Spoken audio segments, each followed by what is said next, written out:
comparecieron ante la Comisión de Justicia los integrantes de la segunda terna, la terna para ocupar el cargo de ministro de la Suprema Corte de Justicia de la Nación, que quedará vacante después de que Sergio Salvador Aguirre Anguiano concluya su gestión el próximo 1 de diciembre, el 30 de noviembre será su último día. Vamos con los detalles de estos trabajos. El primero en comparecer fue Alfredo Gutiérrez Ortiz Mena, quien destacó el tema de la defensa de los derechos humanos y se dijo estar convencido de que cuenta con la actitud necesaria para cumplir con el cargo de ministro de la Suprema Corte de Justicia. En caso de que esta soberanía así lo disponga, pondría especial interés en el tema de las políticas judiciales que orientan o deberían orientar los criterios y precedentes de los tribunales constitucionales para que, de esa manera, nuestro máximo tribunal avance en su labor como auténtico garante de los derechos fundamentales en especial y de la democracia en general. Integrantes de la Comisión de Justicia cuestionaron a Alfredo Gutiérrez sobre diversos temas, entre ellos el que Alfredo Gutiérrez es el único de los 6 integrantes de las ternas que carece de experiencia en materia judicial, el papel de la Suprema Corte en la división de poderes y los conflictos de interés, entre otros temas. Nos preocupa el conflicto de intereses y en la Suprema Corte se va a seguir defendiendo a los grandes contribuyentes por encima del interés nacional, como lo hizo al frente del SAT. Los asuntos más grandes que ha ganado la administración tributaria en tribunales han sido, orgullosamente, bajo mi gestión, contra empresas grandes contribuyentes. ¿Cómo transformar o evolucionar de un rol que es completamente diferente al juzgador, que es un poco más humano, al tema de recaudador, que bueno, es un poco pues duro, mano dura técnica para cumplir con el trabajo? ¿Cómo poder dar esta evolución y cómo poder convertirse en un juzgador? ¿Con qué visión ideológica? Mi visión, primero como abogado postulante y después como servidor público, me permite dar tener un criterio amplio de la problemática que está viviendo este país, no desde el foro de un juzgador, pero sí desde un usuario, un litigante y posteriormente servidor público, de cómo abordar los problemas constitucionales de este país.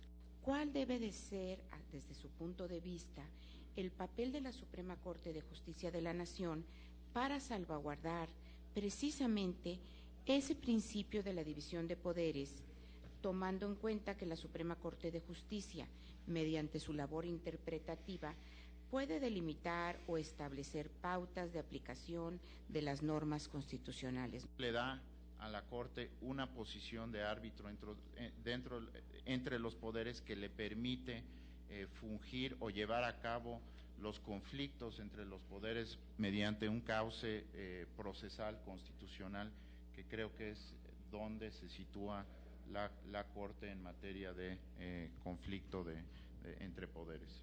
La renuencia y resistencia con la que el SAT durante su gestión enfrentó las peticiones ciudadanas de transparencia en materia tributaria, que lo llevó incluso a litigar en contra del IFAI en el tema de los beneficiarios de los grandes créditos fiscales.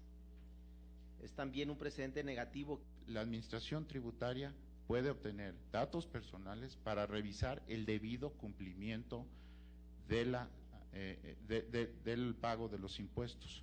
Por ese motivo, la administración tributaria tiene facultades para obtener información y usarla para ese fin. ¿Cuál ha sido la aportación de la jurisprudencia de la Suprema Corte de Justicia al sistema tributario mexicano? Sí existe garantías, sí existen límites y sin lugar a duda la política pública hacendaria se ha visto afectada por esta. La segunda aspirante a ocupar el cargo de ministra de la Suprema Corte de Justicia de la Nación fue Norma Lucía Piña Hernández, quien en su intervención dijo a los senadores que el ministro debe ser ante todo independiente y transparente. Lo que se debe buscar es una decisión razonable, que se pueda aceptar por un auditorio en general, un auditorio razonable.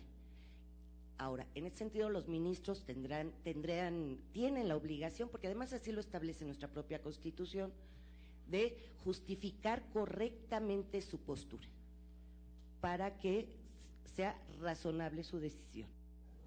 Conforme al acuerdo aprobado por la Comisión de Justicia para establecer el proceso de selección de los ministros, Luego de la intervención de los aspirantes, los legisladores tomaron la palabra y cuestionaron a la aspirante, la magistrada. ¿Qué necesita más nuestra Suprema Corte de Justicia paradigmática? ¿Jurisconsultos del derecho o técnicos de la ley? Yo creo que es una combinación, es una combinación. Yo estoy convencida que el principio de seguridad jurídica es básico. El principio de seguridad jurídica tiene un valor en sí mismo, que es el de certeza jurídica. ¿Cómo explicar el concepto de soberanía en una realidad globalizada, no solo económicamente, sino jurídicamente, y frente a instituciones supranacionales como lo es la Corte Interamericana de Derechos Humanos? Hay veces que aparecen conflictos que en el fondo no es necesario la controversia. Nuestra Constitución tiene esos principios, los tiene más bonitos y más completos que en los tratados. Entonces, hay que leer nuestra Constitución. ¿Cuál es para usted la diferencia entre garantías individuales y derechos humanos? Le cambiaron la denominación de derechos humanos, de garantías individuales a derechos humanos, y siguen siendo los mismos. La denominación es lo que afectó, pero el contenido, la sustancia es el mismo. Según el Pacto de San José, persona es todo ser humano. En su opinión, ¿procede el juicio de amparo tratándose de personas morales? Aunque no se dice, se ha establecido pues que sí procede el amparo promovido por personas morales, siempre y cuando los derechos que aduzcan estén en relación con ellas mismas. O sea, una persona moral no puede ir a pedir un derecho a la salud, ni un derecho a la vida, pero sí puede ir a hablar de inviolabilidad de domicilio.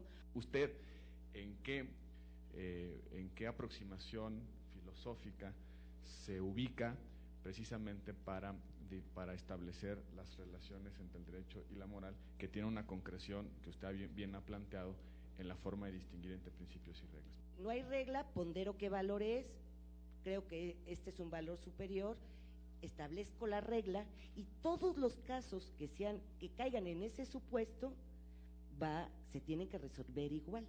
Se construye la regla después de la ponderación, pero toda ponderación acaba en regla.